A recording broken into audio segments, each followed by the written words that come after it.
بسم اللہ الرحمن الرحیم۔ زینب ٹی وی کی طرف سے میں آپ لوگوں کے ساتھ بہت ہی پیاری ویڈیو شیئر کرنے جا رہی ہوں کہ حامد جنت بھی اور دوزخ بھی ہے۔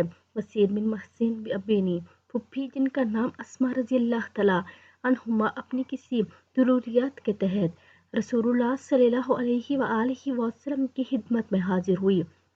آپ صلی اللہ علیہ وآلہ وسلم نے ان کی ضرورت پوری فرما دی۔